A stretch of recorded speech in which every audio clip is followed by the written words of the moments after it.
Yesus mengaku dengan mulut, kamu diselamatkan. Itu aja. Bukti yang paling bagus, bukti yang paling bagus, nggak ada kegiatan, nggak ada ke gereja, nggak ada baptisannya, nggak ada perjamuan kudus juga masuk surga. Katanya, siapa orang itu? Nggak pernah ikut kelas kayak kita, apalagi sekolah teologi ya. Jadi sekolah teologi itu bukan syarat kamu selamat loh, malah masuk neraka kamu. Kalau nggak bener kan?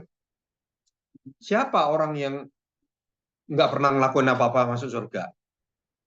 Dalam arti seperti kita kan, rajin ke gereja gitu.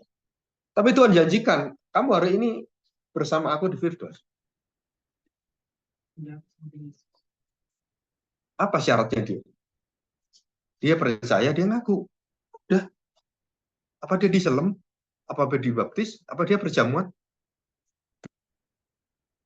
Jadi kalau orang katakan, oh kalau kamu nggak perjamuan, imanmu diragukan, keselamatanmu diragukan. Kata siapa? Bisa nangkep ini saya ngomong. Eh? Bisa ngerti nggak? Nah kita ini selalu ngototnya itu ngotot yang bukan esensi gitu. Ngototnya itu ngotot organisasi, ritual, tindakan aktivitas kita rohani. Nah, itu yang apalagi kalau satu gereja mengatakan atau orang lain mengatakan, wah di luar gereja kami nggak ada orang bisa diselamatkan karena pendeta kami itu wah paling benar dah. Nah itu merupakan satu ciri gereja sesat. Satu ciri gereja sesat itu membenarkan diri dan menyalahkan gereja lain. Kan sesat itu kan gitu kan, membenarkan diri, paling benar dirinya, yang lain masuk neraka semua. Ya, oke. Kalian baca 3 referensi ayat ini sekarang. Ya, baca ya. Nanti saya akan baca juga. Keluaran.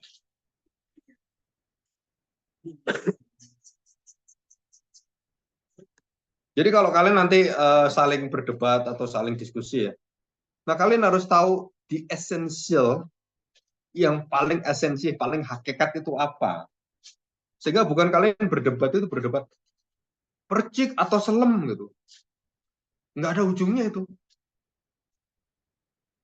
Ritual itu nggak ada ujungnya. Kenapa? Karena itu yang bukan hal esensial. Kalau bukan hal esensial, kamu ngotot-ngotot, itu debat kusir.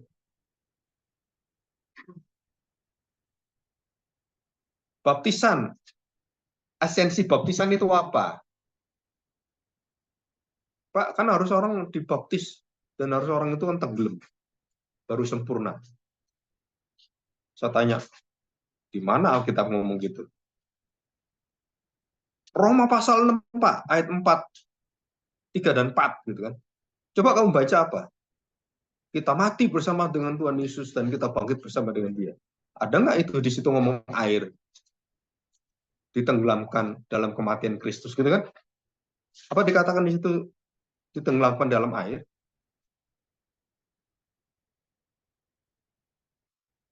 Ya.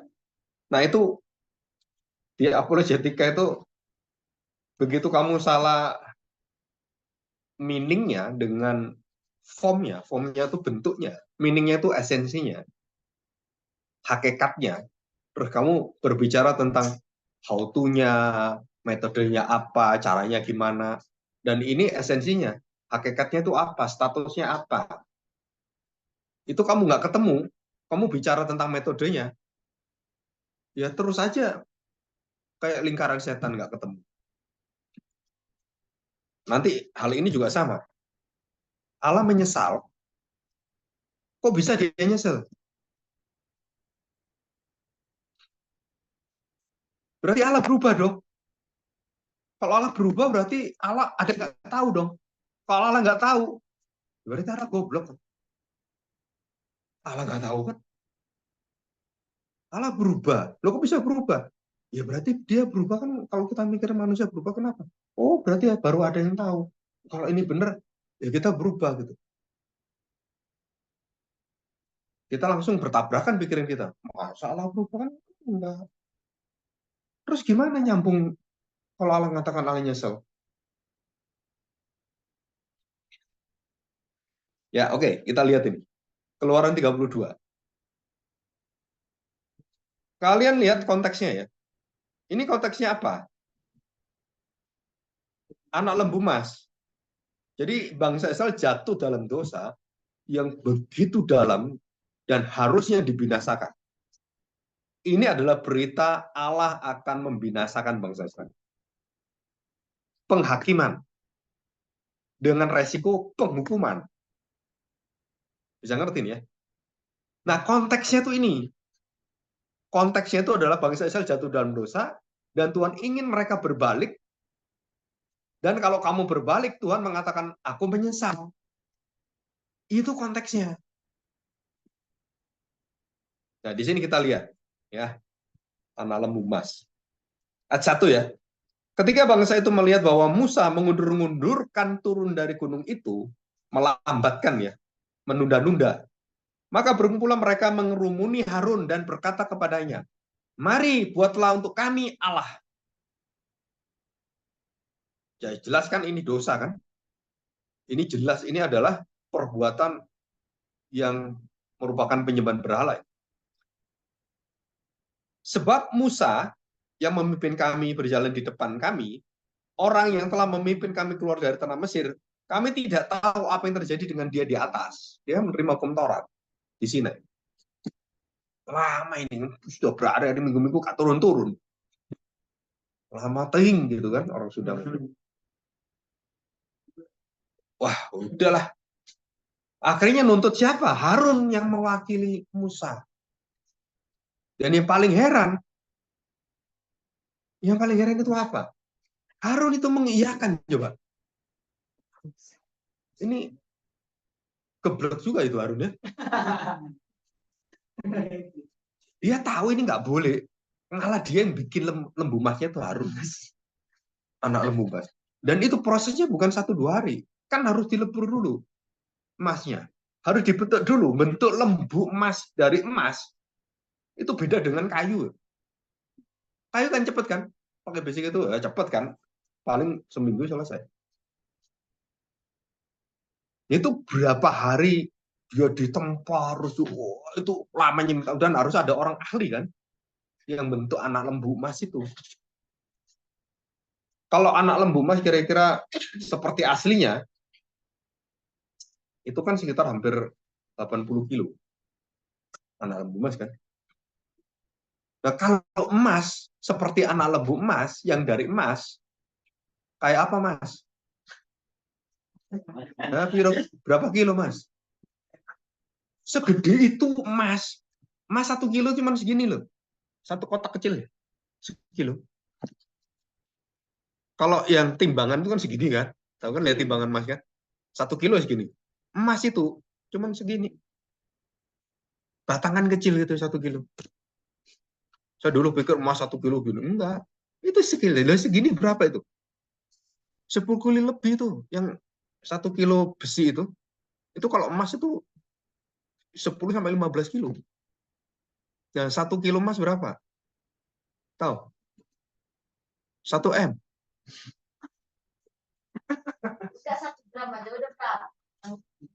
Jadi 1 kilo 1 M. Nah kalau 1 M 1 kilo, nah kalau itu 8 ton berapa? Lebih. Jadi pada waktu itu emas itu dari mana? Nanti kamu baca emasnya dari mana. Itu emas dikasih bangsa Mesir. Waktu jalan itu. Tuhan menggerakkan bangsa Mesir untuk apa? Semua perhiasan dikasih bangsa Israel. Gila nggak? Kenapa bangsa Israel kemudian dikasih emas seperti itu? Karena 350 tahun mereka bekerja untuk bangsa Mesir. Dan Tuhan memberikan ongkosnya, seluruh emas di Mesir itu dikasih Israel. Enggak? Cuman masalahnya, di padang gurun, kamu punya 10 ton emas, nggak bisa dimakan, tau nggak? Kalau lapar gimana? Masih ada gunanya kan? Tetap aja mereka ngomong-ngomong, gimana makannya? Ini makan apa? Loh kan kita punya emas, kan kita kaya gitu. Kayak gudulmu. Hari ini kita nggak butuh emas, kita butuh makan. Emasnya banyak sampai bisa anak lembu emas kan? Ya, oke. Kita lihat ayat 11. Perhatikan ya.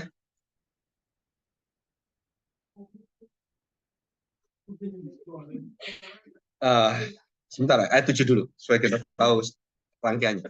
Berfirman Tuhan pada Musa, pergilah turunlah, sebab bangsamu yang kau pimpin keluar dari tanah Mesir telah rusak lakunya. Ini artinya bobrok. Segera juga mereka menyimpang dari jalan yang kuperintahkan pada mereka. Mereka telah membuat anak lembu tuangan, dan kepadanya mereka sujud menyembah dan mempersembahkan korban sambil berkata, hai Israel, inilah Allahmu yang menuntun engkau keluar dari Mesir. Mendirikan Allah dari berkat Allah itu adalah kebinasaan. Menciptakan Allah dari kebaikan-kebaikan Allah itu adalah penghujatan nama Tuhan. Ya. Dikatakan di sini. 9. Lalu firman Tuhan kepada Musa, telah kulihat bangsa ini dan sesungguhnya mereka adalah suatu bangsa yang tegar, tengkuk. Tahu artinya tegar, tengkuk? Nah, kalian kalau ada kata-kata bagus gini, kalian selidiki secara sistematik, atau jangan sistematik dulu, secara biblika dulu, datanya apa arti tegar tengkuk dalam bahasa Ibrani-nya apa, kaitannya apa, dan itu ada di NIDNTT atau Old Testament di NTT. Nah, kalian ketik tegar tengkuk, ya kan, stiff necks itu bahasa Inggrisnya, dan itu akan keluar, datanya akan keluar. Mulai kapan tegar tengkuk manusia itu ada? Dan dari data itu kalian selidiki, oh Alkitab ini apa? Nanti ada datanya dia di kamus teologi Alkitab itu kan, itu keluar semua. Dari situ kalian kemudian mulai tahu apa artinya, penggunaannya semuanya di situ. Konteksnya apa? Nah, kita akan tahu semua. Nah, ini dikatakan di sini ya. 10. Oleh sebab itu biarkanlah aku supaya murkaku. Jadi Tuhan ini berbicara dengan siapa? Musa. Soal apa? Dosa bobrok tingkah lakunya. Dan Tuhan mengatakan, biarkanlah aku. Jadi Musa itu diminta apa? Kamu jangan ikut campur lah. Serahkan pada saya. Sekarang yang mimpin saya. Apa? Supaya murkaku bangkit terhadap mereka. Dan aku akan membinasakan mereka semua. Seperti zamannya Nuh. Seperti zamannya Sodom Gomora.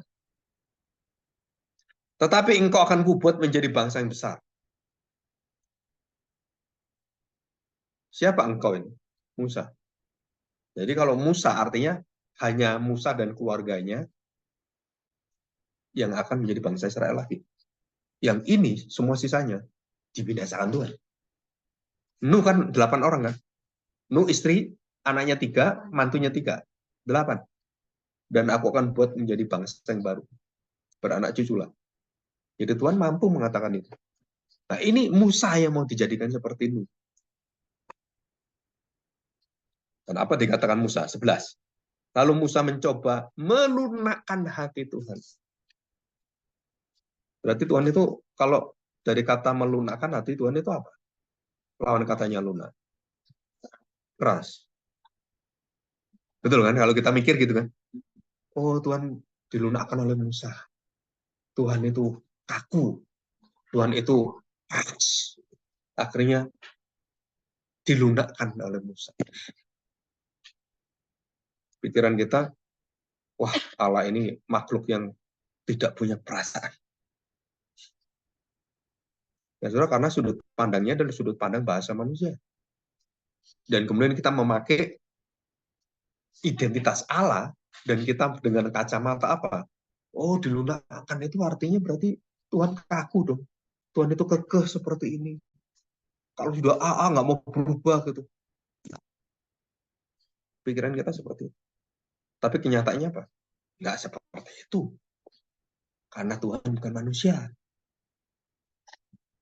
Betul.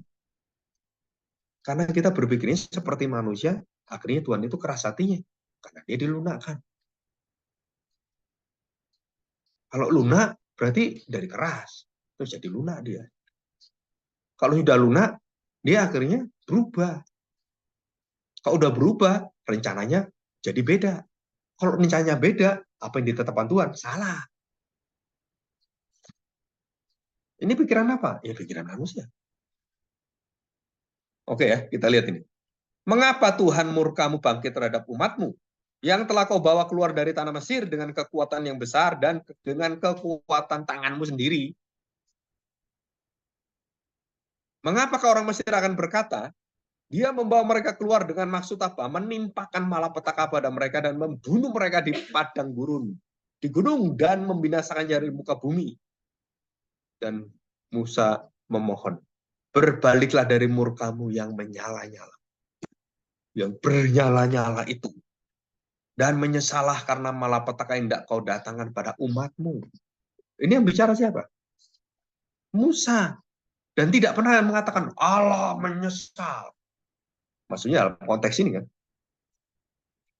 Ini yang bicara Musa.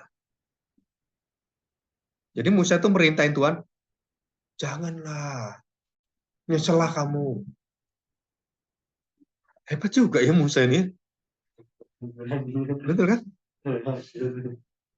Tuhan, kamu ini salah sekarang, nyesel kamu.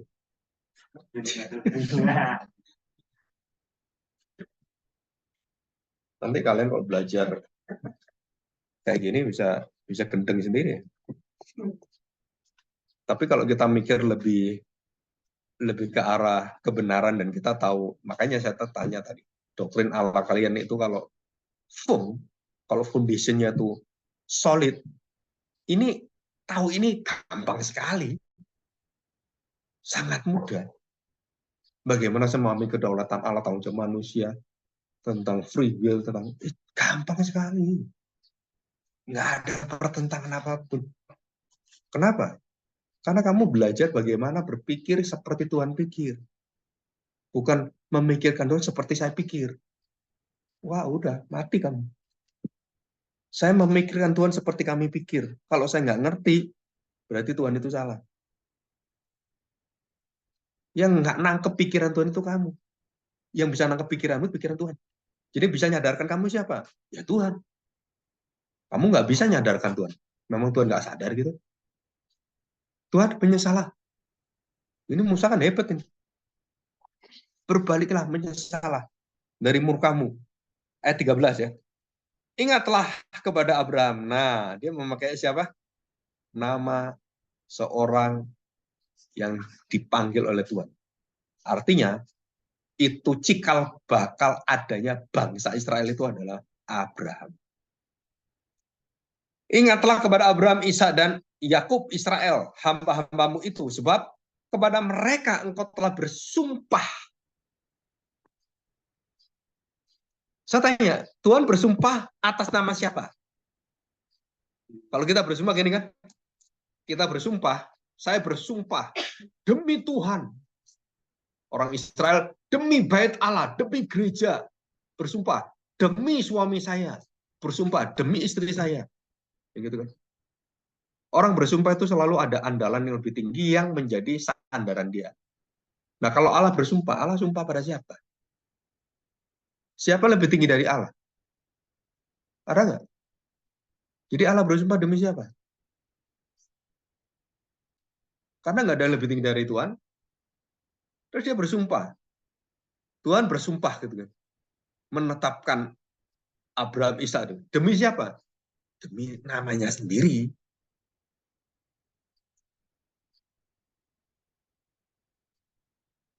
Kalau manusia bersumpah demi yang lebih atas dari manusia, Tuhan gitu kan.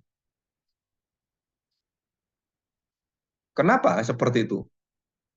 Karena manusia dengan Allah beda, sumpahnya beda, hakikatnya beda. Kita harus tahu ini manusia, ini Allah gitu.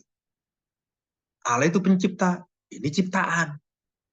Kalau pencipta, maka seluruh pencipta, apa yang dikatakan oleh pencipta, dengan apa yang dikatakan ciptaan, ciptaan itu berkembang. Dewasa dari kecil, pengetahuannya bisa bertambah, bisa salah, bisa mundur, kemudian badannya bisa capek, bisa lupa. Tuhan bisa lupa nggak? Aduh, sorry Nathan, lupa aku. Ini Tuhan ngomong ke gue. Ya Tuhan jangan gitu dong. Masa akhirnya saya dapat celaka seperti ini? Iya sorry. Tuhannya ngomong seperti itu kan. Terus saya tanya, Tuhan bisa lupa gitu? Saya tanya, kalau manusia lupa itu karena apa? Kamu sehari-hari itu lupa. Janjian gitu. Oh iya, duh, saya ketiduran. Gitu kan? Lupa ketiduran saya. Jadi ada kelemahan tubuh kita yang kita itu nggak bisa, ya tubuh kita ini kan bisa kelelahan, bisa capek. Akhirnya syaraf-syaraf kita bisa lupa. Ya. Kalau saya tanya sekarang, Allah lupa, Allah itu pernah capek nggak? Allah kelelahan, aduh. Halo manusia, berhentilah berdoa, kenapa? Aku capek dengar kalian. Kan manusia dengar doa itu kan, manusia. Allah mendengar doa manusia itu kan bukan satu dua orang. Seorang ibu dengar doa anaknya itu kadang-kadang capek loh. Minta motor gitu kan. Doa dia. Wah, minta motor. Ibunya tiap hari dengerin. Nggak ada duit. Berhenti kamu, nggak usah berdoa. Tetap aja dia berdoa. Akhirnya lama-lama ibunya utang. Gitu. Ini kan. Nah kalau Tuhan, satu orang ngotot gitu kan. Nah ini kalau 8 miliar orang ngotot semua gimana? Capek aku. Ini manusia tuh gimana sih? Udahlah kalau gitu, saya berhenti dulu jadi Tuhan lah. Istirahat dulu gitu. Boleh nggak? Tuhan minta istirahat. Ini pikirannya siapa ngomong gini? Pikiran Tuhan gitu. Kan pikiran kita kan. Ya. Oke, kita lihat ini. Dan ayat yang ke-13 saya lanjutkan ya. Ingatlah kepada Abraham, Ishak dan Israel, hamba-hambamu itu, sebab kepada mereka engkau telah bersumpah demi dirimu sendiri dengan berfirman kepada mereka, aku akan membuat keturunanmu sebanyak bintang di langit. Dan seluruh negeri yang telah kujanjikan itu akan kuberikan kepada keturunanmu, supaya dimilikinya untuk selama-lamanya. Selesai kan Musa berbicara? Reaksi Allah itu apa? Dan menyesalah Tuhan. Jadi Tuhan akhirnya nyesal. Karena malah petaka yang dirancangkannya atas umatnya. Setelah itu berpalinglah Musa, lalu turun dari gunung dengan kedua loh hukum Allah dalam tangannya. Loh-loh yang tertulis pada kedua sisinya, bertulis sebelah menyebelah. Kedua loh itu adalah pekerjaan Allah, dan tulisan itu adalah tulisan Allah. Batu ditulis itu manusia nggak bisa. Dan itu bukan batu biasa. Itu sejenis marmer. Batu yang keras sekali. Oke ya. Ketika Yosua mendengar suara bangsa itu bersorak, berkatalah ia pada Musa, ada bunyi sorak peperangan kedengaran di perkemahan. Yosua ini orangnya positif ya. Baik dia. Iya kan? Positif kan? Waduh, kayaknya ada bunyi peperangan itu. Tetapi jawab Musa, bukan peperangan. Bunyi nyanyian kemenangan. Bukan bunyi nyanyian kemenangan. Bunyi orang menyanyi berbal-balasan. Itulah yang kudengar. Dan ketika ia mendekat ke perkemahan itu dan melihat anak lembu dan melihat orang menari-nari, maka bangkitlah amarah Musa. Jadi yang ngamuk siapa? Bukan Tuhan. Yang marah siapa? Musa. Kan tadi yang mau marah kan Tuhan. Musa jangan marah. Nah sekarang kok kamu mau marah? Iya kan? Amarah Musa bangkitlah, dilemparkannya kedua loh itu dari tangannya dan dipecahkannya pada gunung itu, kaki gunung itu. Oke ya. Ini Keluaran 32 dikatakan Allah menyesal. Allah menyesal, Musa menjadi gak menyesal. Musa jadi marah, dia murka dan murkanya ditunjukkan, dilemparkan itu. Betul kan? Kan itu harusnya Tuhan yang marah. Tuhan yang membinasakan bangsa Israel, yang menggempaskan bangsa Israel. Musa minta Tuhan jangan marah ya. Tuhan ingat loh janjimu. Ya kamu kan udah berjanji bahwa Isa, Abraham, Ishak, Yakub dan bangsa ini milikmu. Tuhan menyesal. Tuhan kemudian tidak jadi menghukum. Tapi Musa jadi. Musa marah, murka dia, dilempar. Bah! Susah aneh ya. Musa itu bisa beritahu Tuhan, kamu yang baik Tuhan. Lembut hatimu, jangan keras. Harusnya dia ngerti kan, dia ngomong itu, ya saya juga jangan keras dong. Waktu lihat itu, katahan dia. Wah, gila kamu. Marah dia lempar, buah, seperti itu. Yang sekarang yang lembut hatinya siapa? Yang keras hatinya siapa? Padahal Musa itu manusia yang paling lembut kan? Di Alkitab disebut seperti itu. Orang yang paling mengerti hati Tuhan itu Musa. Oke, kita lihat bilangan 23, sorry. Bilangan 23 ayat 19.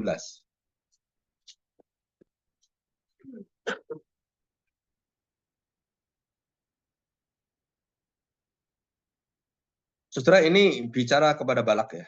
Bileam, Balak, masih ingat ya. Lalu Tuhan menemui Bileam, ayat 16. Dan menaruh perkataan ke dalam mulutnya dan berfirman, kembalilah kepada Balak dan katakanlah demikian. Ketika ia sampai kepadanya, Balak masih berdiri di samping korban bakarannya bersama-sama dengan pemuka-pemuka Moab. Jadi mereka berzina ya dengan bangsa lain. Berkatalah Balak kepadanya, apakah yang difirmankan Tuhan? Hai Bileam.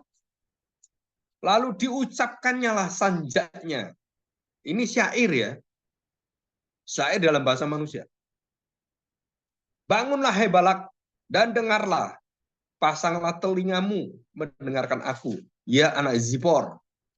Allah bukanlah manusia. Nah ini poin penting. Mengerti Keluaran 32, Allah menyesal, itu dasarnya apa? Penyesalan Allah itu statusnya, hakikatnya apa? Allah bukanlah manusia. Jadi penyesalan Allah dengan penyesalan manusia beda hakikat, beda status, beda pengertian sudut pandangnya. Nah, kita berdebatnya apa? Itu Allah menyesal. Kita berdebatnya pikiran manusia. Ya kamu goblok sekali. Kamu ngotot-ngotot seperti itu berantem terus kemudian tusuk-menusuk terus jadi kebencian, jadi pembunuhan karakter kan?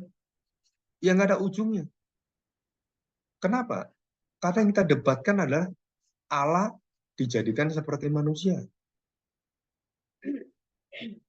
Dan kemudian kita mengatakan Allah menyesal itu Allah berubah. Padahal dikatakan di sini apa? Allah bukanlah manusia. Sehingga dia berdusta. Dia berbohong. Aduh, nyesel saya. Loh Tuhan, kamu kok nyesel? Berarti rencanamu B. Jadi lain dong. Loh kamu katanya rencananya A, kok menjadi B? B belum selesai jadi C. C belum tuntas jadi E. Tuhan itu bagaimana sih?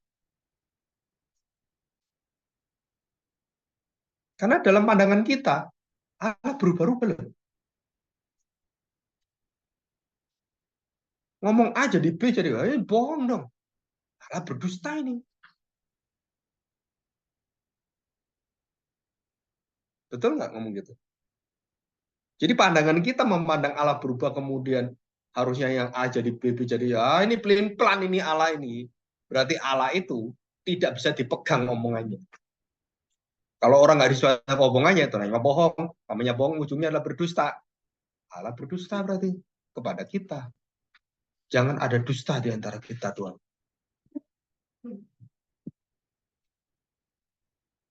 Ya sekarang bulat ya kamu ya. Dengar ini. Saya tanya sekarang, secara logika dalam pikiran kita, bisakah Allah berbohong berdusta? Coba jawab. Loh, ini bener, ini imanmu loh. Ditanya, Allah bisa berdusta nggak? Allah bisa bohong nggak? Allah pelin-pelan nggak? Enggak kan? Kalau kalian mengatakan, ya nggak tahu Pak.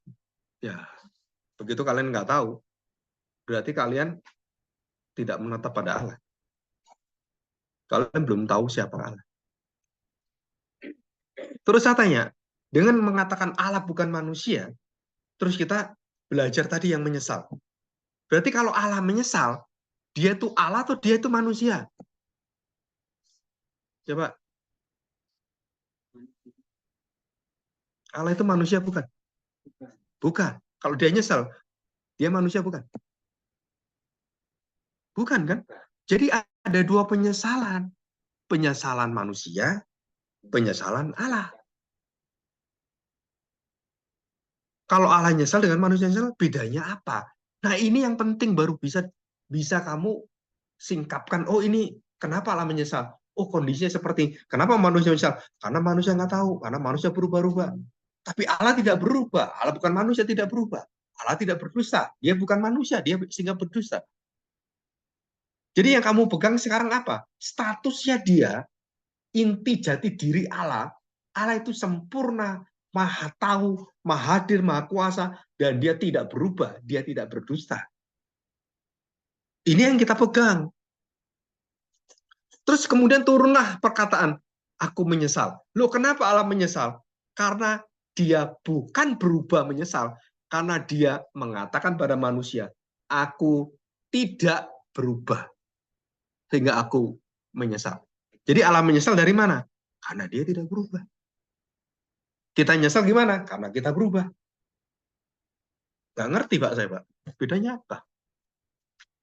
Penyesalan Allah itu keluar karena dia ingin pertobatan manusia. Bukan supaya Allah bertobat, berganti rencana. Bukan. Oke, Allah menyesal. Waktu Allah menyesal, dalam kesempurnaannya, dalam ketidakberubahannya, Allah sedang mengarahkan hati bangsa Israel untuk bertobat. Nah, itu rencananya. Bisa nangkep ini. Jadi kalau Allah mengatakan Allah menyesal, saudara kita nggak bisa merendahkan cara berpikir dan hakikat Allah menyesal itu sama dengan kita. Saya beri contoh ini. Bahasa fenomenologis kan, atau anthropomorphis. Anthropomorphim. Morfem itu bahasa perkataan yang kita tahu kalimat-kalimat. Dan anthropo itu artinya manusiawi. Jadi Allah itu seringkali dalam Alkitab dikatakan Allah itu melihat engkau. Matanya mengawasi engkau. Saya tanya, Allah kan bukan manusia. Punya mata nggak? Coba jawab. Allah mengawasi hidupmu, Nathanael. Matanya tidak pernah berkedip. Memang ikan gitu. Kalau kita kan berkedip. Ngantuk ya berkedip. Terus saya tanya, Allah itu pernah berkedip nggak ngawasi kita? Satu saja dia lengah gitu ya. 0,01 detik saja. Allah itu kelelahan gitu. Nah, kayak gitu kan. Mati semua kita. Allah tidak mengendalikan dunia ini. 0,01 detik Tuhan biarkan dunia. Itu dalam waktu yang seperberapa detik itu Allah lepaskan semua. Itu alam semesta tabrakan, hancur semua, binasa. Jadi sekarang kita lihat semua apa yang terjadi di sini, ada burung ini bertumbuh. Ini siapa semua yang menghidupkan semua?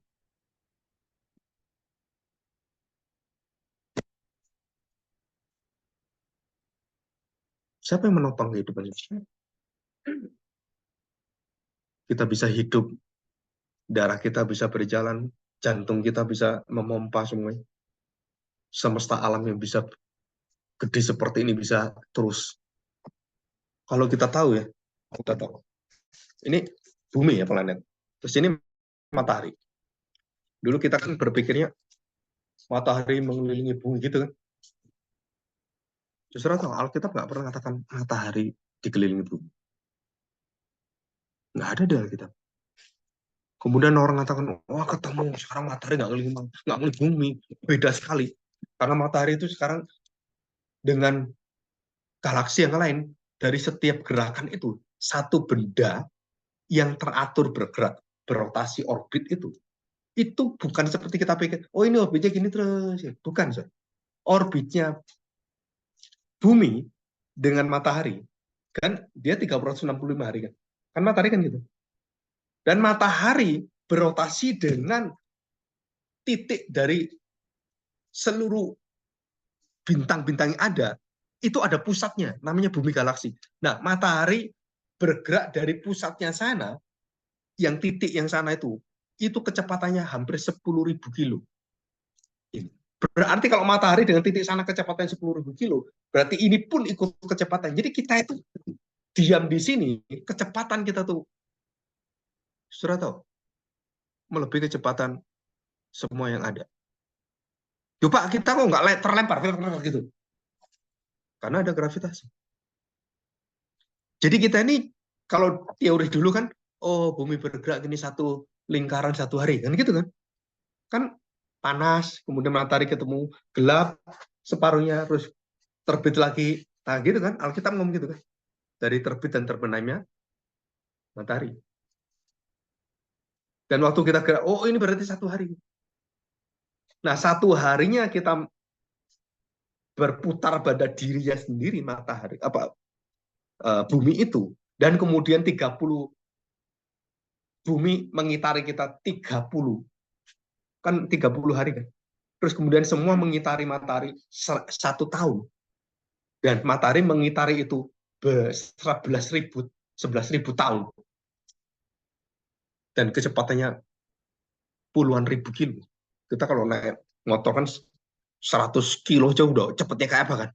Nah kamu enggak. Bumi kita dan matahari, dan yang mengelilingi matahari, itu mengitari bumi galaksi. Kecepatannya itu puluhan ribu. Kayak apa itu? Dan bumi galaksi mengitari seluruh Andromeda, itu lebih gede lagi kan? Itu berapa puluh ribu kilo lagi. Dan kemudian bumi galaksi, bumi Andromeda mengelilingi pusat dari seluruh galaksi, yaitu titik hitam itu berapa kecepatan cahaya? Loh, tapi kita kok nggak apa-apa, Pak ya? Karena dulu kita pikirnya sederhana, oh ini gini, tahunya gitu. Sekarang teknologi yang luar biasa, astronomi yang sudah berkembang dengan teleskop Hubble dan semuanya, pengetahuan begitu besar. Manusia kaget. Wah, siapa yang ngatur ini? Akhirnya orang jadi ateis. Ya berarti Tuhan nggak ada. Waktu kamu melihat dan kamu tidak bisa memilahkan antara hakikat Allah, sifat-sifatnya, dan kemudian bahasa Allah yang dipakai oleh manusia. Aku mengawasi engkau, aku melihat engkau, tanganku teracung, dan kita salah menangkap itu. Kamu melawan Allah. Kamu jadi musuh Allah.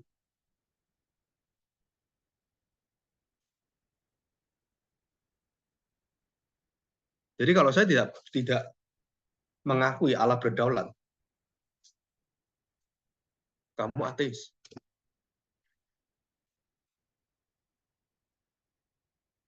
Nggak ada jalan lain.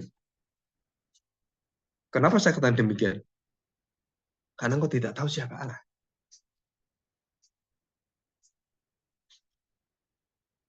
Kalau kamu mengatakan bahwa keselamatan itu bukan karena kebaikan Allah, karena kebaikan saya, sama, kamu ateis.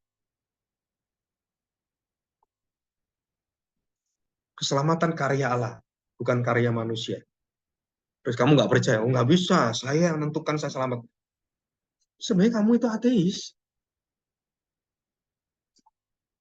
Karena firman Tuhan udah mengatakan benar ini loh. Jelas firman Tuhan mengatakan, Yesus mati di kayu salib untuk menyelamatkan kamu.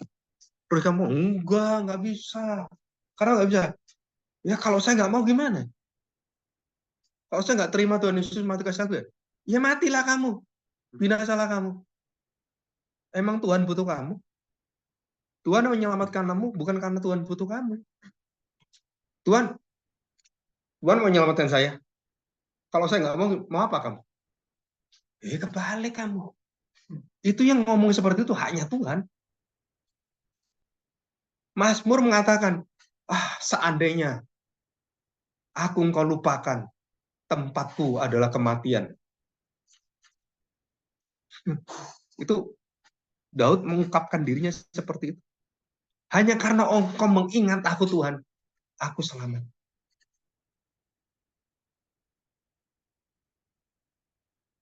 Jadi ini bukan pengajaran supaya kamu ngerti dan nggak ngerti, bukan. Ini life and death. Jadi saya ngajar ini bukan pengetahuan cuman saya ngerti, bukan.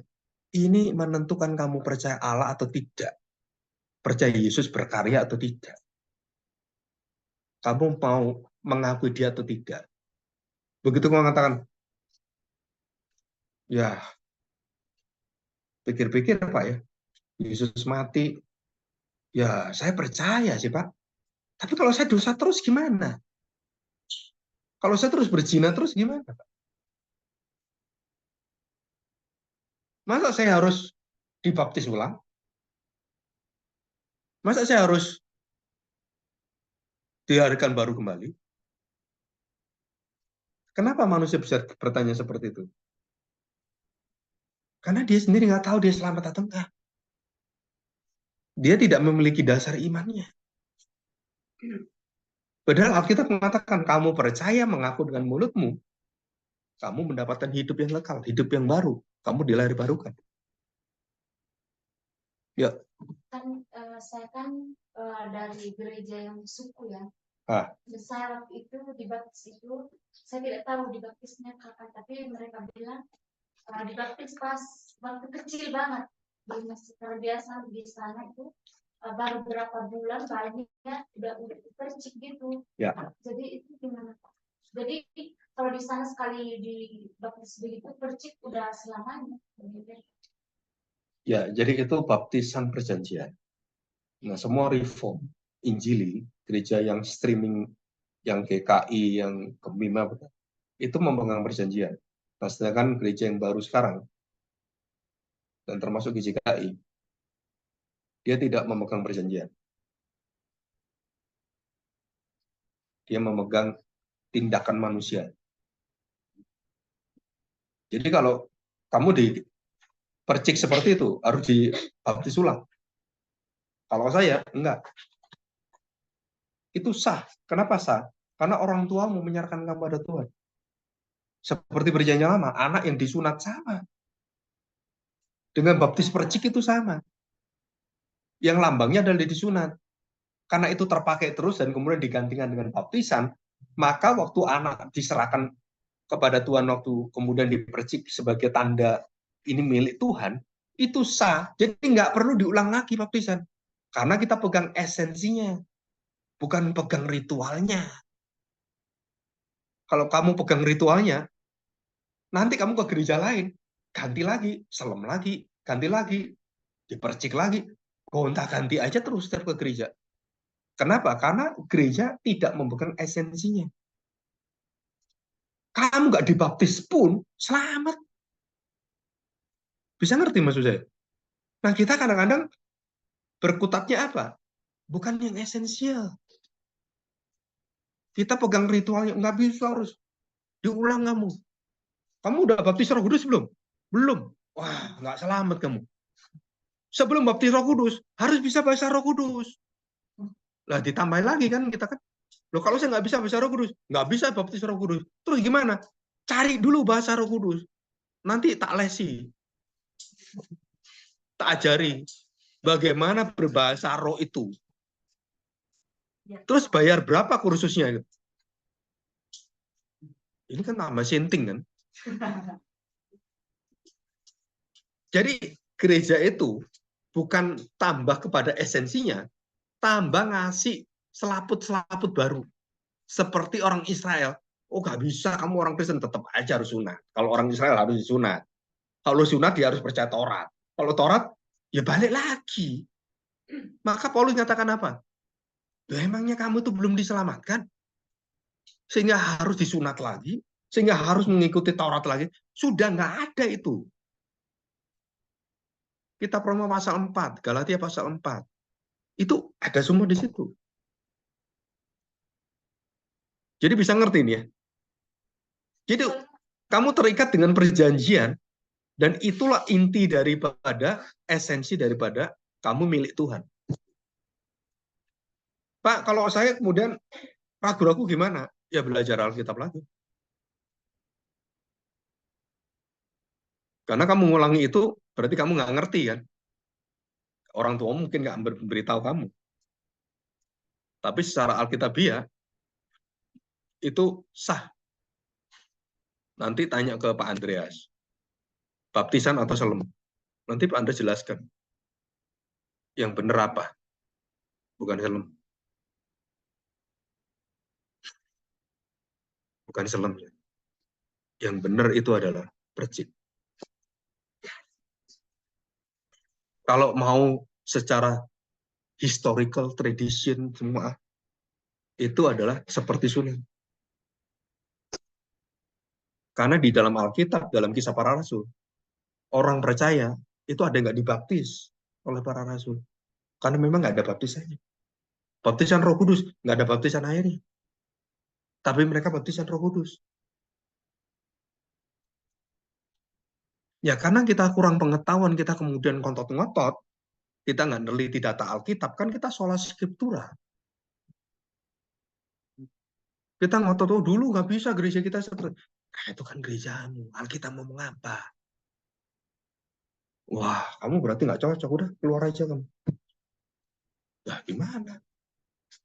Jadi gereja yang benar gereja apa? Berdasarkan Alkitab, data Alkitab, benar Alkitab, ayo ditafsirkan, benar nggak? Gimana?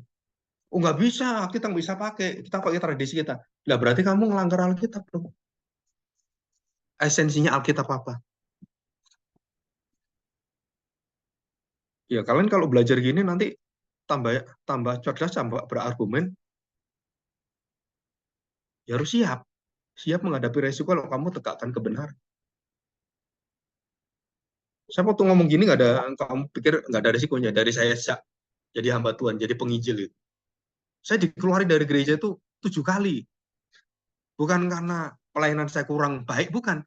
Karena doktrinnya dengan pendetanya nggak masuk. Saya praktek di Jakarta, Gereja Baptis Jakarta. Kemudian saya disuruh ngajar tentang baptisan Roh Kudus.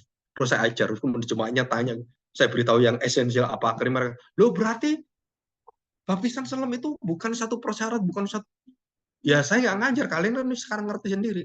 Lapor ke pendetanya. Pak, jadi kita ini keliru, Pak. Kenapa? Kita pakai gereja baptis, itu bukan esensialnya, Pak. Anak-anak muda ini semuanya. Wah, dianggap saya memprovokasi kan? Ya akhirnya pendetanya, wah ini nggak, jangan diperpanjang, kenapa? Oh ya ini orang-orang nanti berontak semua ke kita. Nah saya nggak tahu.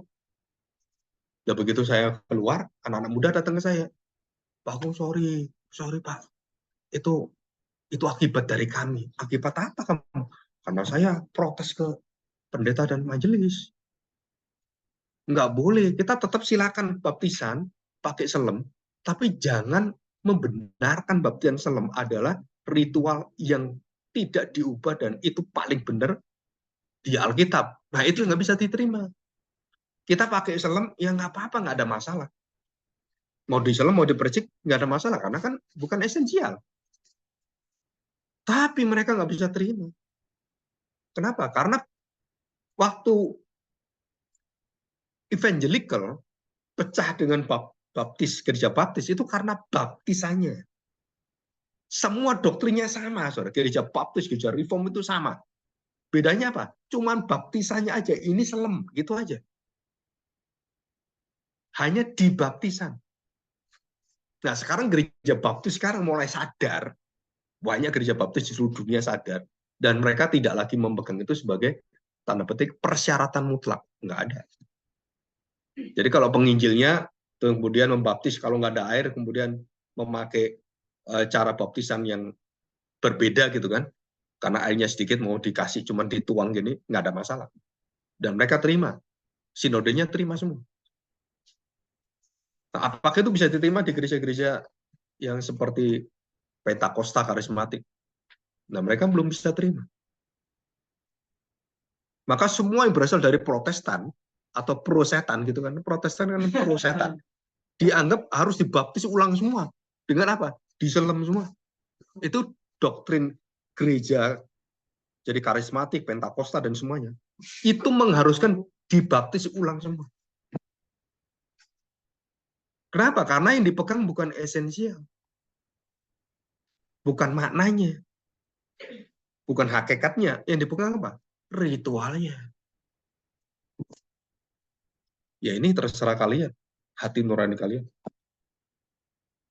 Kalau saya berkali-kali, Pak, boleh nggak saya ke Yerusalem? Ngapain, Cim? Cim. Wah, anak saya minta saya suruh ke sana. Lah ya untuk apa? Dibaptis ulang. Loh memang kurang gitu. Kamu kan udah diselam, udah. Dipercik, udah. Dibaptis roh, udah. Terus kenapa ke Yeriko, sungai Yeriko? Itu kan ada itu kan. Iya Pak, seperti Alkitab yang aslinya Pak. Waktu Yohanes mau baptis Tuhan Yesus di sungai Yordan. Jadi anak saya minta saya sekeluarga semua ikut keluarga besar dibaptis ulang di mana? Di sungai Yordan. Wah itu yang paling sah. Edan kamu. Jadi semua orang-orang yang ikut ke Israel dibaptis ulang di sana. Itu orang nggak ngerti doktrin, nggak ngerti pengajaran. Mereka itu dibodoh-bodohi. Dia pikir kalau dari sungai Yordan, wah itu surgawi gitu. Jadi keluar itu kayak makhluk surgawi. Wah. Dari mana doktrin ini? Ya terus gimana Pak Agung? Sekarang bukan tanya saya bukan yang dibaptis. Encim yang dibaptis. Pertahankan imanmu seperti yang engkau percaya. Bicarakan dengan anak cucumu. Begitu selesai, mau berangkat, telepon saya itu anaknya. Pak Agung, mau bicara? Ya, kenapa? Pak, jangan pengaruhi mama saya aneh-aneh dong. Mama saya nggak berangkat, ini nggak mau berangkat ya. Kalau dia nggak berangkat, duitnya nggak keluar, tau nggak? Karena yang punya duit, encim ini. Ah, enggak lah, seperti itu. Iya, kami takut, Pak. Kalau nggak kan, kalau dia nggak ngeluarin duit, karena kami dianggap sesat semua. Akhirnya, encim ini nggak berangkat, anaknya nggak berangkat, cucunya yang berangkat. Tapi setelah di sana, mereka setelah mendengarkan, pas yang mimpin, itu orang Israel yang bertobat jadi Kristen. Jadi pendetanya yang bersama dia, saya nggak sebut, terkenal sekali pendeta. Waktu di sana, dan kemudian orang Israel ini kemudian merevisi ajarannya pendeta Indonesia. Dia mengatakan, menurut kami, dijelaskan semua. Malunya minta ampun itu pendetanya. Jadi anak-anaknya tahu, oh orang Israel beda lagi ngertinya. Kenapa? Karena dia sudah jadi Kristen, dia tahu bedanya. Dan diberitahu, ini tidak diperbolehkan baptis di sini. Kecuali kamu belum dibaptis sama sekali. Boleh. Kalau sudah nggak boleh. Nggak boleh ada baptis 2 kali.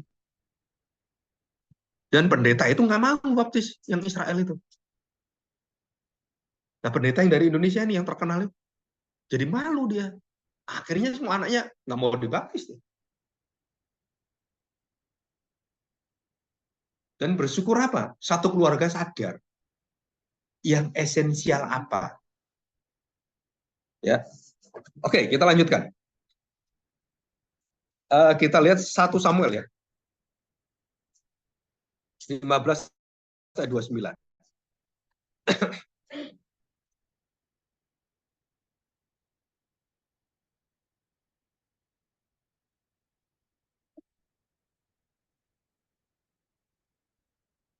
Ya, coba kita baca dari ayat 24. Berkatalah Saul kepada Samuel, aku telah berdosa. Nah, perhatikan, Saudara. Selalu berkaitan Allah menyesal, Allah tidak berubah, itu berkaitan dengan apa?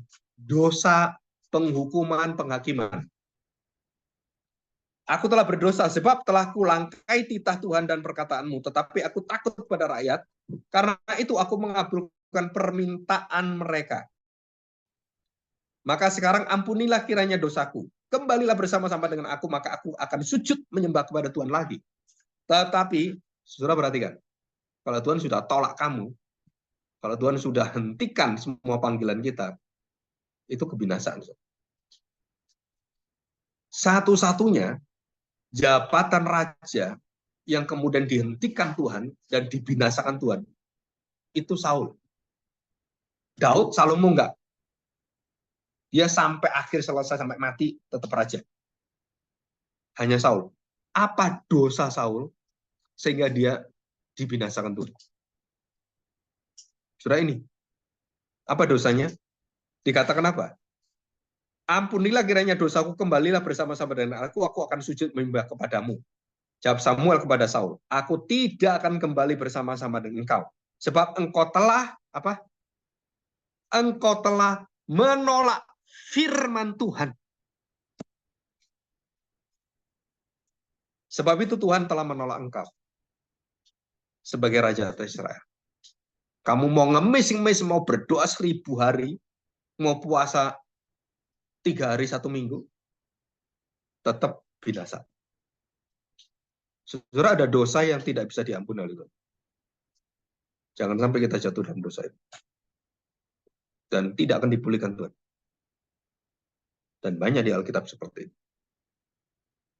Termasuk dalamnya adalah Yudas.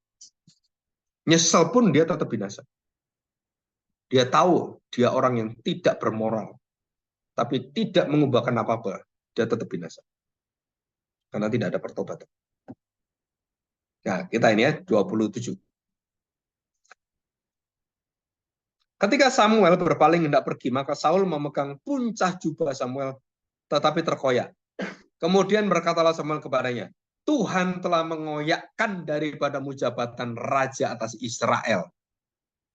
Jadi waktu dia mengoyak jubah Samuel, jubah kebesaran, jubah seorang nabi, seorang imam, dan sampai itu robek memaksa, persis dengan robeknya, terkoyaknya jubah itu, Tuhan telah mengoyakkan daripadamu jabatan Raja Israel pada hari ini, dan telah memberikannya pada orang lain yang lebih baik dari kamu. Tamatlah riwayatmu, Saul. Lagi sang mulia dari Israel tidak berdusta, dan ia tidak tahu menyesal, sebab ia bukan manusia yang harus menyesal. Nah, kalimat ini, coba kalian baca pelan-pelan. Ini kan melawan keluaran tadi.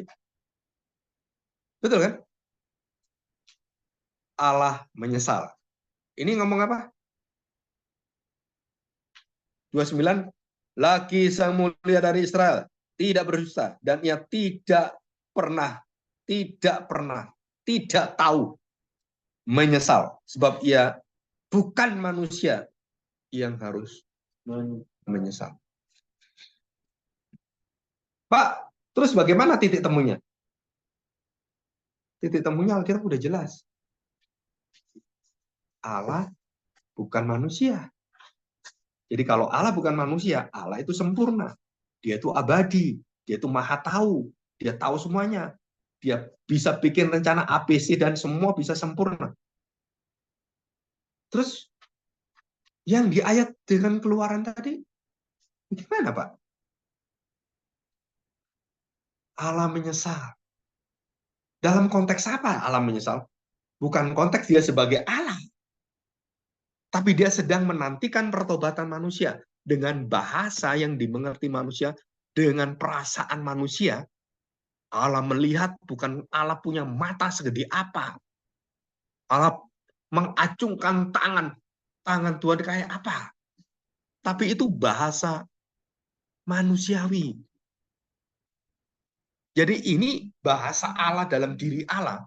Tidak ada menyesal. Tidak ada disebut sebagai berdusta.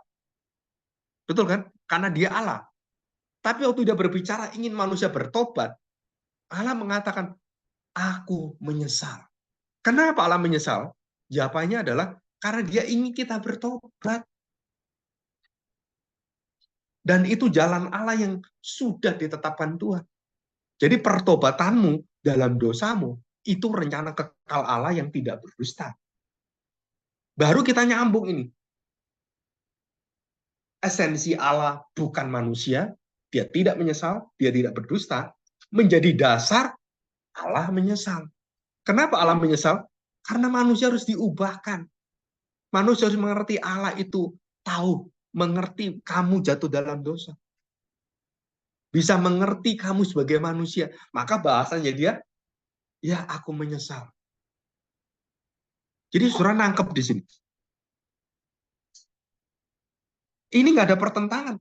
Kan di sini katakan Allah bukan manusia, dia tidak menyesal. Loh, ini kok Allah menyesal? Konteksnya apa? Allah tidak menyesal, jati dirinya. Aku bukan manusia. Berarti di sini, kenapa Allah menyesal? Karena berkaitan dengan manusia. Dia ingin mengungkapkan hatinya bisa ngerti, passion, bisa punya rencana. Jadi kebenaran ini, dengan kebenaran ini, itu sejalan kan, nggak bertabrakan. Ini serasi betapa setianya Tuhan. Bagaimana Tuhan menyatakan setianya? Dia menyesal supaya kamu bertobat. Kenapa? Karena dia tidak berubah dengan janjinya. Jadi yang menjadi kekuatan kita itu apa? Sifat karakter jati diri Allah. Bisa nangkap sih. Jadi kalian berdebat sih, ya kan dia berubah deh. Gak bisa. Kenapa nggak bisa berubah? Dia kan Allah, tidak berubah. Kenapa dia bisa nyesal? Karena penyesalan itu bukan keluar dari dia adalah Allah yang tidak berubah. Kenapa? Karena melihat kepada manusia supaya bertobat. Dia punya kesetiaan. Dia punya penantian. Dia sabar. Itu bahasa manusiawi.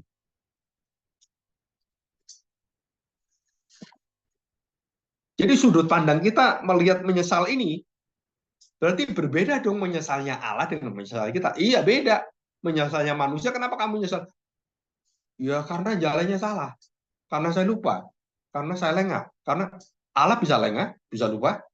Kan bisa. Allah tidak perlu menjadikan dirinya Allah. Supaya orang melihat dia itu adalah Allah. Ngerti maksudnya? Jadi kalau kamu bicara gini, kalau otakmu nggak jalan, nggak ngerti semua yang saya omong. Allah tidak perlu menyatakan diri sebagai Allah, mengaku dirinya sebagai Allah, supaya kamu mengaku dia Allah. Kenapa? Dia nggak perlu ngaku-ngaku dirinya Allah, dia tetap Allah. Oh, kalau gitu Pak. Ada pendeta, saya lupa ini. Ngomong gini. Kalau Allah tidak kita muliakan, Allah nggak bisa mulia. Allah itu kalau kita muliakan, dia seneng sekali. Dia hatinya tuh besar. Terus kita muliakan lagi, dia tambah besar. Kayaknya orang-orang dengar itu, oh haleluya, haleluya. Terus saya tanya teman saya, kamu mengamini dia? Ya, benar Pak, apa salahnya?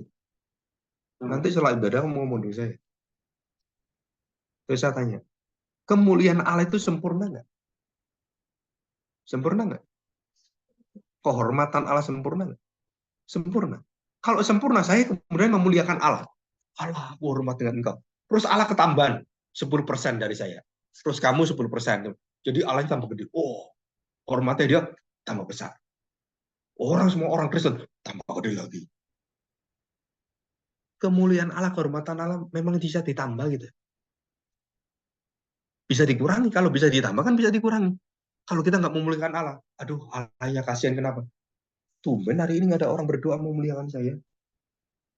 Ayo dong, muliakan saya. Jadi Allah jadi pengemis gitu. Kamu muliakan atau nggak memuliakan? Dia mulia, sempurna. Mau hormat Allah, nggak mau hormat Allah, mengakui Allah atau nggak mengakui Allah, Allah tetap Allah. Allah berdaulat, menyatakan rencananya. Dari A sampai Z, akulah Alfa Omega, yang terawal, yang terkemudian, yang paling awal dan akhir, gitu kan. Alfa Omega, gitu. Nah, kalimat itu kamu percaya? Percaya, gitu. Tapi kehidupan sehari-hari, kalian nggak percaya. Kenapa nggak percaya? Karena pikiran manusiamu, bukan pikiran Allah. Jadi kita itu ketabrak bukan karena Allahnya yang berubah, bukan. Kitanya ini yang seringkali berubah dan berubah-ubah. Terus bagaimana Pak supaya mengerti? Maka kamu harus belajar siapakah Allah. Mulai dari karakternya, ketidakberubahannya, kedaulatannya. Kalau kamu sudah belajar itu, waduh, kalau kamu tahu rahasia ini, hatimu itu tuh nyembahnya kayak apa? Karena kamu mengenal Allah yang benar. Saya berbicara gini nih, roh saya itu berdoa. Berdoa apa? Supaya kalian nangkep. Setiap saya ngajar itu, saya berdoa kepada Roh Kudus supaya kamu bisa nangkep. Kalau nggak nangkep, karena Roh Kudus buka hatimu nggak bisa. Mau saya pinta itu, Roh Kudus nggak bukain, ya kamu tetap aja nggak ngerti.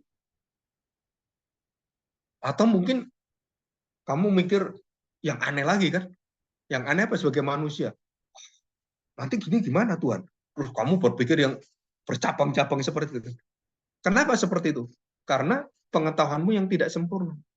Buka lagi, dan setan itu senang dengan pikiran gitu. Kamu dibawa, coba pikirin, coba pikirin. Kamu dibawa sampai kali kamu nggak bisa balik. Maka hidup yang paling menenangkan itu adalah berdiam di rumah Tuhan. Iya kan, Mazmur ngomong gitu kan. Lebih baik satu hari di dalam tempat pelataranmu, rumahmu Tuhan baik. Ya.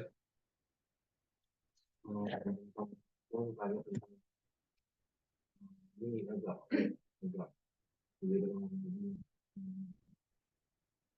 hari kemudian beberapa itu kan ada kompetisi Kristen Advent sama hari Minggu. Nah dalam PLNT itu mereka mengjustice orang Kristen yang ibadah hari Minggu. Dan bagaimana Bapak menjelaskan tentang hari kemudian tempat? Ya, jadi Perjanjian Baru itu Sabat diganti dalam Kristus. Kebangkitan Kristus adalah Sabat. Titik, sudah selesai. Bukan hari Sabtu. Karena itu perjanjian lama. Dan itu yang Paulus ceritakan. Kita memulai hari kita dari hari kebangkitan Tuhan. Hari Sabat kita adalah hari Yubileum. Nah, Ircila Yubileum 49. 49, 7 kali 7. Dan yang ke-1 itu adalah kesempurnaan. Ke-1 bukan 50, arti 50 sebenarnya 49, 7-nya 7 kali, dan masuk ke 50. Ini sebenarnya urutannya bukan 50, 8. Ngerti? Dan kita perlu belajar gematria seperti ini. Saya dapatnya itu langsung dari orang Israel. Dan jarang orang dapat itu. Kenapa? Karena saya dapat scholarship, saya dapat dua semester mata kuliah khusus kebudayaan Yahudi. Nah, saya baru masuk ke situ. Jadi 7 kali 7, 49. Terus 7-nya kali 7 yang sabatnya sabat adalah persis sempurna hari ke-8. Jadi hari penciptaan ini kan 7 hari. Dan hari kita akan diubahkan Tuhan dalam waktu yang sempurna. Itu hari ke-8. Itulah the Sabbath of Sabbath. Dan kapankah hari itu akan sempurna? Yesus bangkit menutup seluruh kematian, menaklukkan dosa dan semua maut itu. Itu hari ke-8, hari Sabat yang sempurna. 7 kali 7 tambah 1 tahun. Dan itulah ibadah kita. Mulai dengan waktu yang baru, perjanjian baru, dan Kristus yang baru. Itu jawabannya. Ya, ini ada di video saya sebenarnya. Coba nanti saya lihat, nanti saya kasih kali. Ya. Oke, nah kita lihat sekarang ya. Nanti minggu depan nanti ada beberapa hal ya yang mungkin berkaitan dengan masih berkaitan dengan kejahatan dan semuanya, terus bagaimanakah manusia itu mulai dari responsibilitasnya dan juga tentang rancangan-rancangan manusia yang akhirnya bersama dengan Tuhan, seolah-olah bisa manusia itu merancang, manusia itu seolah-olah bahwa dia lebih diterima Tuhan rancangannya daripada Tuhan sendiri. Ya, beberapa seperti itu. Tapi kalau kita lihat dari semua prinsip tadi, Allah tidak berubah semuanya, itu semua yang men-settingnya adalah Tuhan sendiri. Cerita Yusuf, itu semua disetting oleh Tuhan. Dari dia dijual, dari dia dimusuhi saudaranya, itu Tuhan setting semua. Kenapa Tuhan setting? Karena Tuhan ingin menyatakan tentang kebesaran Israel. Nah, itu hebatnya di situ. Jadi melalui satu orang Yusuf yang dihina gini dibuang, dijual, masukin penjara berkali-kali, terus digoda istri Potifar. Semua hidup Yusuf itu nggak ada yang baik. Nggak ada yang baik. Dari pengkhianatan ke pengkhianatan, ke pengkhianatan, ke pengkhianatan. Tapi hatinya Yusuf apa? Dia jelas. Dia dapat visi dari Tuhan. Betul kan? Dia mimpi. Nah, itu yang dia pegang. Tuhan tidak berubah. Ya. Oke, kita lihat ini ya. Sebagai kesimpulan, perbedaan perspektif. Nah, mulai dari sekarang, kalau kalian melihat ada pertentangan, perbedaan, pengajaran, kalian harus melihat secara esensi dulu. Dan data Alkitab itu di atas segala-galanya, bukan pendapat orang, bukan tradisi. Bukan. Kamu cari Alkitab ngomong apa? Kamu selidiki secara penggunaan kata-katanya, diksinya, dan kemudian kamu cari semuanya berkaitan dengan pemakaiannya di kitab-kitab PLPB itu apa. Nah, kita pasti tertolong. Ini ya. Jadi perspektif manusia dengan perspektif Allah, jati diri Allah dengan jati diri manusia, itu beda. Jadi Allah menyesal dengan manusia menyesal. Allah menyesal di dalam kesempurnaan, di dalam seluruh pengetahuan dia yang sempurna, maha tahu, maha kuasa, maha hadir. Lah dia keluar sifat belas kasihannya dalam bentuk tanda petik penyesalan, itu bukan pandangan manusia. Karena pandangan kesempurnaan dia. Sedangkan manusia berubah-ubah, dia melihat semua, dan dia bisa lupa, bisa khilaf semuanya, bisa kecapean, dan kemudian dia bisa menyesal. Jadi penyesalan manusia membawa dia bertobat. Penyesalan Allah menyatakan dia sempurna. Dan itu bedanya di situ. Bisa nanggapin. Allah menyesal karena dia menyesal ingin manusia bertobat. Itu dalam kesempurnaan kesetiaannya. Sedangkan manusia menyesal karena dia berdosa. Karena dia dalam kelemahan. Dia dalam keterbatasan. Dia bukan Allah. Jadi beda ini.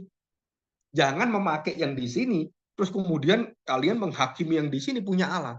Ya salah jalan. Kenapa? Karena Allah bukan manusia. Jadi bisa nangkepin ya. Oke, saudara yang kedua. Kalau kita tahu bahwa Allah sempurna, yang dinamakan sempurna itu nggak bertambah, nggak berkurang, nggak ada kelupaan, nggak ada namanya dia itu kemudian hilaf. Tuhan Yesus berkata pada Yudas, Yudas, sini. Kamu tuh kebangetan. Kamu udah tak kasih makan tiap hari. 5 roti 2 ketulikan, kamu ikut makan. Kamu udah tak kasih kuasa. Mengajar orang, berkhotbah. Bukan hanya itu, kuasaku tak kasih lagi kamu. Bisa ngusir setan kamu. Bisa melakukan mujizat kamu. Kenapa kamu nggak percaya dengan saya? Kenapa kamu khianati saya? Tuhan Yesusnya tanya pada Yudas gitu kan. Yudas yang ngomong apa? Ya salahmu sendiri. Kenapa kamu tetapan saya? Kan gitu kan Yudas kan. Yudas bisa ngomong gitu enggak? Ya bisa kan. Kalau tahu Yudas itu tanda petik Tuhan tetapan dia sejak ribuan tahun. Nyatanya apa? Yudas melakukan itu bukan karena dia ditetapkan Tuhan. Karena dia benci dengan Tuhan Yesus. Dia tidak terima Tuhan Yesus mati dan kemudian wah, kerajaannya nggak ada dong. Ngapain ikut kamu? Nah, sudut pandang kelemahan dosa Yudas dengan ketetapan Tuhan, ada sesuatu yang nggak bisa kita jembatani. Tapi dua-duanya benar. Itu namanya paradoks. Dan sampai kapanpun kamu mau nyambung-nyambungi nggak bisa. Kenapa? Karena Allah Maha tahu, kamu nggak. Yang kita tahu Yudas dibinasakan Tuhan bukan karena tanda petik, karena Tuhan salah. Tuhan merekayasa Yudas, dan dosa Yudas ya dosa Tuhan. Kenapa? Karena kita berpikir, kalau Tuhan menetapkan segala sesuatu, termasuk dosa Yudas, berarti dia menjadi author. Dia menjadi pencetus yang membuat Yudas dosa. Nggak ada di Alkitab itu. Kenapa nggak ada? Karena dia bukan manusia. Dia Allah yang kudus, Allah yang sempurna. Waktu dia menetapkan dosa, karena keadilannya, karena kekudusannya. Nah, saudara, ini kita harus tahu bahwa waktu dia melihat Yudas, Fir'aun melawan Tuhan, Tuhan mengatakan apa? Pada Musa. Bangsa Israel nggak mau dengar. Yesus aja beritahu. Kamu mau khotbah, mau teriak-teriak. Tuhan katakan apa? Mereka itu dengar, nggak akan ngerti. Mereka itu melihat, tapi buta. Fir'aun juga sama. Musa beritahu Fir'aun. Sampai yang ketiga, Tuhan mengatakan apa? Musa, kamu ngomong dengan Fir'aun apapun, aku sudah keraskan hatinya. Jadi, siapa yang berdaulat teman semuanya? Allah. Terus kemudian Allah bilang, loh karena Tuhan kan mengeraskan hati, jadi Fir'aun kan nggak salah. Emang Fir'aun bisa ngerti kayak kamu? Saya tanya, Fir'aun nyalain Tuhan nggak? Fir'aun nggak nyalain Tuhan, kok kamu nyalain Tuhan? Betul kan? Fir'aun waktu keras hati, dia nggak pernah mengatakan, Tuhan, engkau jadikan aku keras hati, yang tanggung jawab kamu dong. Nggak ada itu. Seperti itu. Itu adanya dalam opera intera Tuhan, dalam semua musyawarah Tuhan dalam dirinya sendiri yang sempurna, dia menentukan segala sesuatunya, menetapkan segala sesuatunya. Dia mengatakan, aku keraskan hati Fir'aun. Itu wewenang dia. Untuk apa? Supaya bangsa Israel keluar. Kalau nggak dikeraskan, nggak keluar dia. Kalau nggak dikeraskan, Tuhan tidak mengirim 10 tulah. Untuk menunjukkan apa? Aku Allahmu membebaskan engkau. Jadi semua ini menunjukkan kepada Fir'aun, kepada bangsa Israel apa? Akulah Allah yang menuntun engkau keluar dari Mesir. Aku binasakan bangsa ini, engkau supaya tahu, engkau anakku. Jadi Fir'aun itu berbuat dosa karena apa? Ya karena dirinya sendiri. Dia keraskan hatinya sendiri. Tuhan mengeraskan hatinya. Arti Tuhan mengeraskan hati itu apa? Tuhan tidak memberikan belas kasihan, tidak menobatkan hatinya. Itu artinya mengeraskan hati. Tuhan tidak memberikan Injilnya. Itu Tuhan keraskan hati. murid Tuhan Yesus mengabarkan Injil. Diutus, setiap rumah yang menerima engkau, kamu akan diberkati. Tapi setiap rumah, pintu-pintu yang menolak engkau, ambil sandalmu. Dan kemudian kebaskan 3 kali. Binasalah rumah itu. Jadi orang-orang yang dikabari Injil oleh Rasul-Rasul, yang menolak nggak mau, Rasul kebaskan 3 kali. Kamu sampai kapanpun nggak bisa terima firman. Saya pernah lihat satu gereja yang tidak mau firman Tuhan. Pendetanya nggak mau firman Tuhan yang benar. Dikebaskan Tuhan. Bukan hanya pendetanya. Jemaahnya binasa semua. Ada nggak? Banyak. Saya pernah ngomong dengan buku saya yang ikut gereja yang luar biasa. Saya beritahu. Itu doktrinnya tuh udah sesat. Yesusnya udah lengkap. Kamu ikut terus di sana. Kamu termasuk sesat. Nah, kalau sudah sesat, kamu ngerti Yesus salah, ya Yesus nggak kenal kamu kan? Tuhan, Tuhan, siapa kamu? Loh, karena aku sudah melakukan itu. Nggak tahu saya. Dia ngomong apa Tuhan Yesus? Kamu pembuat kejahatan. Coba, ngeri nggak? Jadi sempurna, kekal, Tuhan mandiri. Saudara, ini kita pegang semua. Nah, ada satu buku, saya nggak bawa ya. Sifat-sifat Allah yang ditulis oleh Sproul ada di bawah. Nah, itu baca baik-baik. Setiap bab, setiap itu baca. Itu dasar semua doktrin Allah yang penting sekali ada di sana. John Frame juga ada 2 jilid. Pengenalan akan Allah. Yang biru dengan satunya rada oranye. Doktrin pengenalan Allah. Itu juga sama. Kalian belajar, jadi semua yang saya ngomong itu bukan karangan saya. Itu ada dalam Alkitab, itu sudah dipelajari ribuan tahun. Saya dulu nggak pernah bisa nemukan itu. Tapi setelah saya tahu kuncinya, bagaimana saya diajar, dan saya bersyukur bisa ke Amerika sampai bertahun-tahun, kemudian belajar lebih dari 8 tahun, ketemu orang-orang profesor-profesor yang sangat rendah hati, sangat sistematik, dan orang yang cinta firman Tuhan. Waduh, saya bersyukur. Dan itulah satu kuasa Tuhan. Makanya, dimanapun Tuhan tempatkan, jadi Allah itu ingin, khususnya Kristus, ingin kita semuanya itu di dalam satu roh yang sama, sumbernya sama. Saudara-saudara mengenal seluruh sifat Allah di dalam kepenuhan Kristus. Seluruh sifat Allah itu semua ada dalam Kristus. Kamu ingin tahu tentang kedaulatan Allah, lihat Yesus. Kebaikan Allah, lihat Yesus. Kesetiaan Allah, murka Allah, ada semua di sana. Dia kepenuhan Allah. Ya. Oke. Jadi semua sifatnya itu terikat, terkait, tak terpisahkan. Jadi jati diri itu berada di atas yang membuat kita terlindungi berpikir nyasar-nyasar. Ya. Terus yang keenam, saudara, itu unitas. Unitas itu nggak bisa dipreteli. Yesus itu manusia atau Allah? Dia nggak bisa kata, oh dia hanya manusia, dia hanya Allah. Atau kita ngomong, oh dia tanda petik, dia memakai manusia, kemudian dia lepaskan. Karena ada banyak ajaran gitu. Saudara, itu unitas. Waktu kita bicara Yesus sebagai Allah, dan dia sebagai manusia. Sebagai manusia, Yesus itu mati. Sebagai Allah mati nggak? Jawabannya, nggak terpisah. Loh kok Allah mati?